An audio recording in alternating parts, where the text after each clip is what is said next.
was. He was a philosopher. And he said that there's nothing so fearful as ignorance in action. Okay? As ignorance in action. There is nothing so fearful as ignorance in action. And so you go in there with your superior knowledge, supposedly superior, and these people don't know what you do, and they just might go into action. And you might find yourself behind bars, all because you knew something they didn't. And you knew that it didn't matter whether or not you wore a hat. But they told you to take the hat off, and you didn't, so you went to jail. Okay? Well, that's the only thing. I suggest that you don't challenge the people around you. Remember this. There's a very important rule.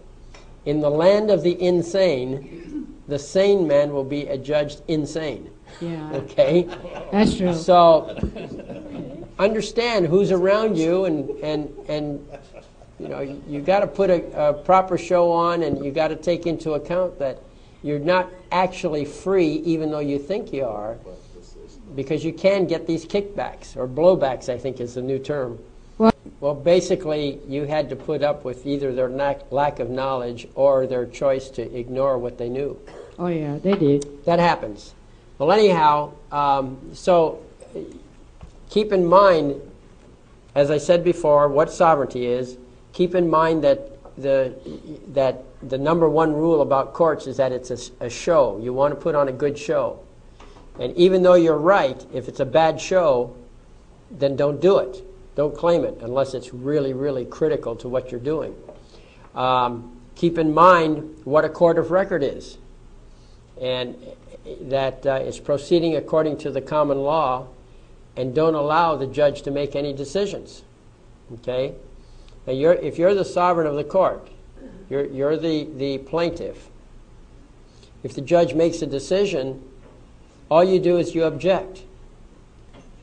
We have on this disc, what do you do when you are in front of a judge?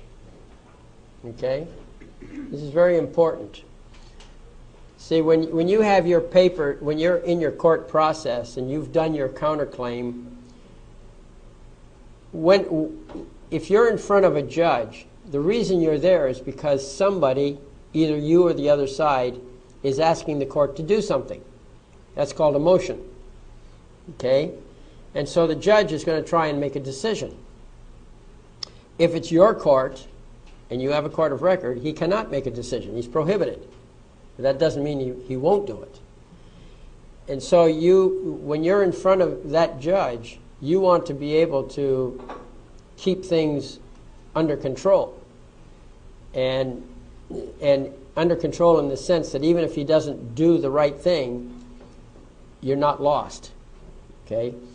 So you have to be the plaintiff, as I said before. Now here's what happens. I'll just read off this article. It's short and sweet. When you are a plaintiff and one of the people of the United States or a state in a court of record, the judge has no power to make a decision unless you grant it to him. The tribunal, which is either you or a jury, is independent of the magistrate, and all judges in California are magistrates. When in court, there is no need to argue your case. All of your arguments should have been made in the preceding paperwork. The only reason for a court hearing is to give the court an opportunity to ask questions of the litigants to clarify any points. Anything you say in court is considered a novation to your papers on file. Your verbal actions override your previous papers. That's why you don't talk in court. Now, get this. Somebody makes a motion. That's whatever it is that he wants. Says, I want this from the court. The other person answers the motion from his side. And he introduces his own peccados, whatever. And then you have a third chance to come back and say whatever it is, but your answer, your reply to his answer is narrowed down to the issues that were raised in his paper, okay? That's your typical 3-paper set. Everything you have to say should be in those papers. Basically, you spoke on paper and the other side spoke on paper. That's your speaking. The only reason for a court hearing is so that the court can ask you questions. That's it. A court doesn't have to have a hearing at all. And in fact, if you go down to Florida, down there in those courts, you put your motions in and you get your rulings back. You never have a hearing. Normally you don't have a hearing. Why? Because those guys down there, apparently they feel they understand your paperwork. There's no need to call you in. If they do have questions, they'll set a hearing date, notify you, and you come in, and then you talk. But the only purpose of a hearing is to give the court a chance to speak or ask questions to clarify points. That's it. Your argument is through when you put that paper in. So knowing that, here's our procedure. Just as I said, when in court, there's no need to argue your case. All of your arguments should have been made in the preceding paperwork. The only reason for a court hearing is to give the court an opportunity to ask questions of the litigants to clarify any points. Now here's some suggestions on court procedure. First of all, don't verbally discuss anything in court. Nothing. The judges and attorneys in court are word masters. They are much more practiced at word interpretation and manipulation than you are. Anything you say will be held against you and will provide opportunities to nullify your paperwork. The best thing is not to discuss anything. When the judge asks you anything about your papers or points, you should only say, "I have nothing to say. It's all in my filed papers, Your Honor." Okay? That's it. Do not discuss it. That forces the judge to consider your papers rather than what you may say in the hearing. You open your mouth, you're dead. Okay? Because now he interprets. You say it's raining outside, and he interprets that to mean there was no rain at all. You know? You have no control over his interpretations. Therefore, don't give him ammunition. All right? He wants to know what you have to say. It's all in the paperwork, Your Honor. I have nothing to say. Second thing, object to anything of which you do not approve that occurs in the courtroom. Okay? I object to the hearing. Of course, if you made the motion, don't object to the hearing, okay? But if the other side made the motion, object to the whole thing. Whatever it is, whatever they say, if you don't like it, object to it. Certainly don't allow any decisions on the part of the judge without objecting, okay? He makes a decision, you object, all right? So here's a script. Typical courtroom scenario. Something happens in the courtroom, whatever it is. You say, "I object." The judge says, "Why do you object?" You say, "It's not my wish." The judge says, "If that's the best you can do, you're overruled." And you say, "Well, for the record, I do object." And then he says, "Your objection is noted." Okay? And he might even say, "You're overruled." Well, what you did is you registered your objection. That keeps it open. Yes? What about I take exception to your ruling? Well, if you want to be an entrepreneur and create new procedures, that's up to you. But I suggest you follow the standard procedure, which is to say, "I object."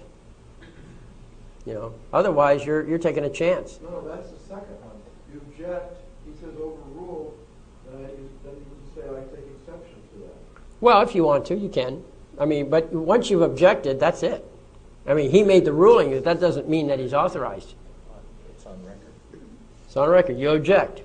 Okay? So can he find you in contempt if you keep objecting to his rulings? Well, it doesn't normally get that way unless you've generated a lot of hate in the courtroom. I mean, I keep these things friendly. You know, I mean, if the judge finds you in contempt because you object, that tells me that something's wrong here in how you handle things. Because objecting is such a standard procedure. Nobody's going to find you in contempt. All you're telling me that he's using it as an excuse to carry out another agenda. All right? So I suggest that you get to that stage, something's wrong. You should have been alerted to yourself long before that you're not handling things right. Just to object, you know, and you don't have to be loud. You don't have to be obnoxious. You say it with a smile. You know, "I object, Your Honor." How do we get the report for that? have to pay for the, No, don't you know when you object? well, if it's not recorded now. Oh, It's recorded in your memory. oh. I mean, you know, you just move forward on these things. You make your claims. In your paperwork, when you file paperwork later on, you state in your paperwork that you had objected. You know, whatever your follow-up paperwork would be. You know, that becomes part of the whole history, you know, of the court proceeding. Yeah, you know, I understand that they don't always put things in the record that they should have. Take notes. Huh? Take notes. Yeah, they don't always make notes. You make notes, but they don't. You know, so anyway, but you see that little proceeding, just as I showed it there, that's really all that's necessary. My hearings seldom last more than 5 minutes. Okay? Because I don't stand there and argue. I just say object and I let him roll on. What takes me a lot of time is the full day or 2 days it takes me to write the paper to reverse his decision. That takes time. But, you know, the actual proceeding is extremely short normally.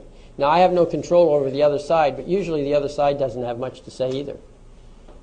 But you can encourage them to say more if you want and run your transcription expenses up. But if you just keep it simple and say, I object. Okay? All right, so that's all that is necessary. You then move on to the next item of business. All right? The judge is going to do whatever he chooses. You have not the power to stop him at that time, just as you have no power to stop a robber from robbing you. At this point, your only goal is to object for the record. Later, after you leave the courtroom, you type and file the court order to vacate or correct the judge's decision. But remember, this can only be done if you are the plaintiff, one of the people of the jurisdiction, in a court of record, and have not given anyone, including the judge, any permission to do anything in your case. Okay? You've got to have this thing locked down. And so if you're in a court of record, it's an absolute, no exceptions. The judge cannot make any decisions whatsoever. Okay? You are the decider. And then finally, point number 3 in a proceeding, if you are, let's say, incarcerated, you know, and they bring you out before a judge, then this next paragraph applies. If you are a defendant who is the petitioner in a habeas corpus or a plaintiff in a counterclaim, you should repeat to the other court your demand to be released. You are challenging jurisdiction. Because they asserted jurisdiction, you should from time to time remind them of your demand to be immediately released from their custody. They probably won't release you, but again, you're building the history of the case, and this all works against them in the long run. Do you become an injured party if they continue custody? Yes. Okay. Yes, you become eventually an injured party because they held you without jurisdiction, assuming that's the point, assuming that you arrive at the point where you've determined that they don't have jurisdiction.